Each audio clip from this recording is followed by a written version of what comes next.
ચિક્કી તો તમે બહુ બધી વાર ખાધી હશે, પણ એકવાર ગ્વાલિયર ફેમસ આ રીતે તૈયાર થયેલી ઇન્સ્ટન્ટ ગજકનો ટેસ્ટ જરૂરથી કરજો. ખૂબ જ પસંદ આવશે. કોઈ પણ ઉંમરની વ્યક્તિ ખાઈ શકે તેવી સુપર સોપ તૈયાર થશે. ઇન્સ્ટન્ટ તૈયાર કરીશું, બિના મહેનત, માવાના ઉપયોગ વગર, ખાંડના ઉપયોગ વગર. તો ચલો ટેસ્ટી ગજક બનાવવાની રેસીપી શરૂ કરીએ. તો જેમના માટે આપણે અહીંયા તલનો ઉપયોગ કરીશું, કારણ કે તલની ગજક તૈયાર કરીએ છીએ. તો જેમના માટે મેજરિંગ કપથી 1.5 કપ જેટલા હું તલ લઈ રહી છું. તમે ઘરમાં રહેલી વાટકીને માપ માટે સેટ કરી પછી બધું જ માપ તે વાટકીથી લઈ શકો છો. હવે આપણે આ તલને થોડીવાર માટે શેકવાના છે. ગેસની ફ્લેમ ધીમી રાખશું, જેથી તલ બળે નહીં, પણ શેકાતા તેની સુગંધ સરસ આવશે. તમે બધા જ જાણો છો કે તલ છે તે કેલ્શિયમનો ભંડાર છે, જેથી કોઈને કોઈ રૂપે ખાવા જ જોઈએ. પણ શિયાળા દરમિયાન જો આવી વસ્તુઓ ખાઈ લીધી ને તો આખા વર્ષ દરમિયાન ક્યારેય બીમાર તો નહીં પડો, પણ ક્યારેય કોઈ પણ પ્રકારના અઘરામાં અઘરા કામ કરશો, આખો દિવસ કામ કરશો તો પણ તમને સ્ફૂર્તિ જ રહેશે. થાક કે નબળાઈનો અનુભવ નહીં થાય, એ મારી ગેરંટી. જેથી આવી વેરાયટીઓ કોઈને કોઈ રૂપે ખાવી જોઈએ. તો આ જે એકદમ ઇન્સ્ટન્ટ રીતે અને ખૂબ જ સ્વાદિષ્ટ, તમને બનાવવામાં પણ મજા આવે ને મિનિટોનું કામ, અને 20 થી 25 દિવસ સુધી સ્ટોર કરીને ખાઈ શકો તેવી ટેસ્ટી ગજક તૈયાર કરીશું. ઘણા લોકો ચીક્કી નથી ખાઈ શકતા, ઘણા લોકોથી ચીક્કી પરફેક્ટ બનતી નથી. તો આ રીતે તમે આ વેરાયટી બનાવીને ખાઈ શકો છો, જેમાં તમને તલની ચીક્કીનો તો સ્વાદ આવશે જ, સાથે સાથે માવાની ચીક્કીનો પણ સ્વાદ આવશે. તો આપણે તે રીતે તૈયાર કરીશું. તો હવે આ રીતે આપણા તલ શેકાઈ ગયા છે, તો એક પ્લેટમાં કાઢી લેશું, જેથી ફટાફટ ઠંડા થઈ જાય.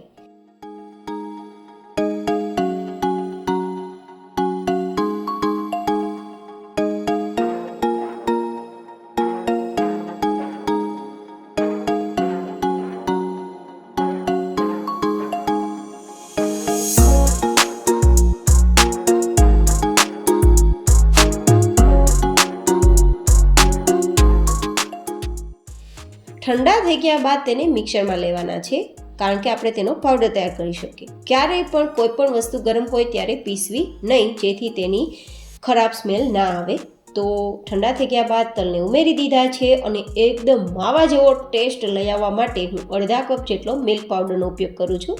મિલ્ક પાવડર તમને નાની મોટી કોઈ પણ પ્રોવિઝન સ્ટોરમાં મળી જશે. જનરલી માવાનો ઉપયોગ કરીએ ને તો ઘણીવાર માવો ખરાબ આવે છે, અથવા ઘણી જગ્યાએ માવો મળતો પણ નથી. તો મેં તે વિચારીને મિલ્ક પાવડરનો ઉપયોગ કર્યો છે, જેથી કોઈ પણ વ્યક્તિ આરામથી વેરાયટી બનાવી શકે અને બિના ખરાબ થઈએ આ વેરાયટી તૈયાર કરી શકે.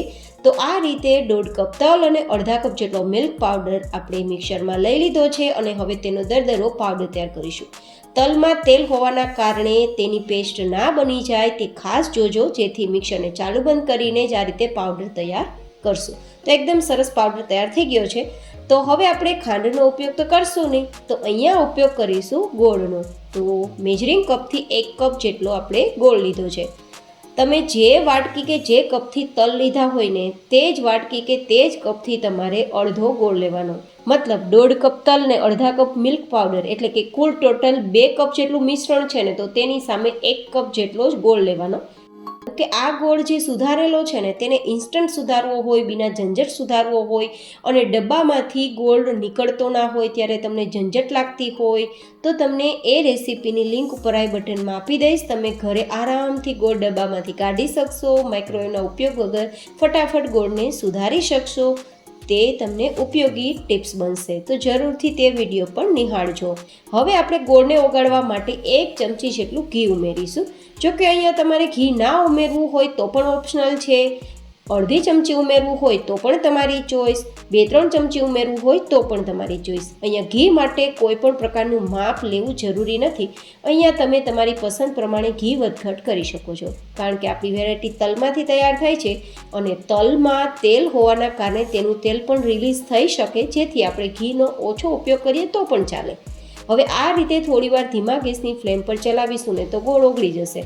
અહીંયા માત્ર ગોળ ઓગાળવાનો છે, કોઈ પણ પ્રકારની પાઈ લેવાની નથી, જેથી તમે બિના ઝંઝટ આ વેરાયટી તૈયાર કરી શકશો. જનરલી શું થતું હોય ખબર, કે આપણે કોઈ પણ પ્રકારનો પાયો લેવાનો હોય ને, ખાસ કરીને ચીક્કીમાં, તો એમાં બહુ જ કન્ફ્યુઝન થતું હોય છે કે કેટલે સુધી પાયો લેવો, પરફેક્ટ આવ્યો છે કે નહીં.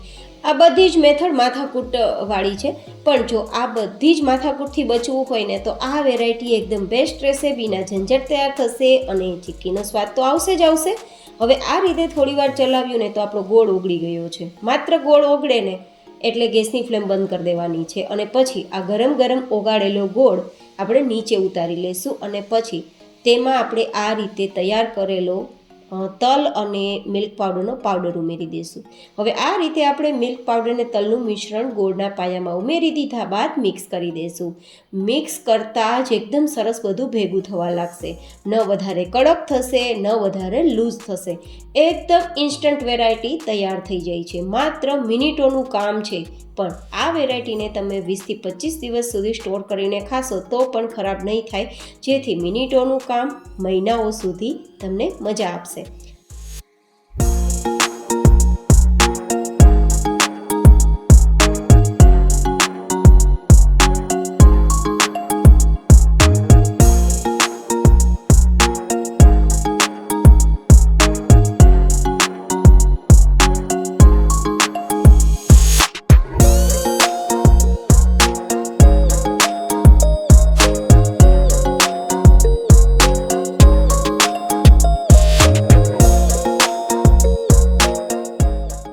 તો આ રીતે મિક્સ થઈ ગયા બાદ હવે તમારી ચોઈસ પ્રમાણે લાડુ પણ બનાવી શકો અને તમે ચીક્કીની જેમ પાથરી પણ શકો, અથવા તો ટુકડા પણ કરવા હોય તો કોઈ પણ પ્લેટને ચીકણી કરી તેમાં તમે વેરાયટીને સ્પ્રેડ પણ કરી શકો, તમારી ચોઈસ.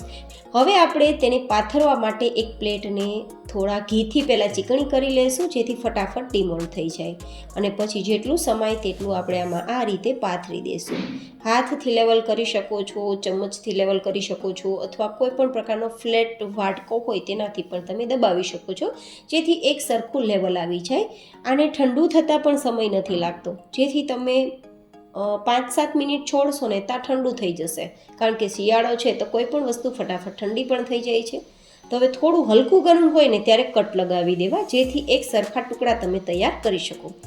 એન્ડ હા ગાઈઝ, આવી જે અવનવી વેરાયટીઓ હું તમને શેર કરું છું તે તમને કેવી લાગે છે મને તમારા કોમેન્ટમાં ફીડબેક જરૂર શેર કરજો, અને ચેનલ પર નવા હોય તો ચેનલને પણ સબસ્ક્રાઈબ કરજો, જેથી ફટાફટ તમને આવી અવનવી રેસીપીઓ મળતી રહે.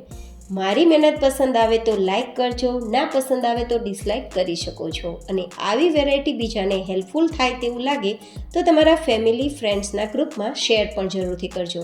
તો આપણે આ રીતે વેરાયટીને ઠંડી કર્યા બાદ આરામથી ડિમોલ્ડ કરી શકીએ છીએ. અને તમે લુક જુઓ, મોઢામાં પાણી આવી ગયું ને ગાઈઝ.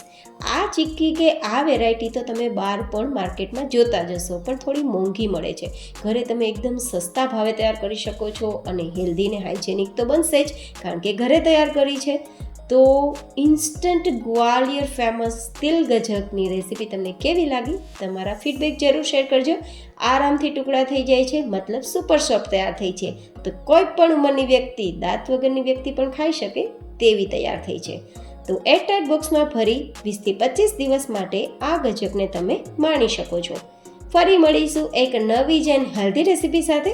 ત્યાં સુધી stay healthy and stay happy.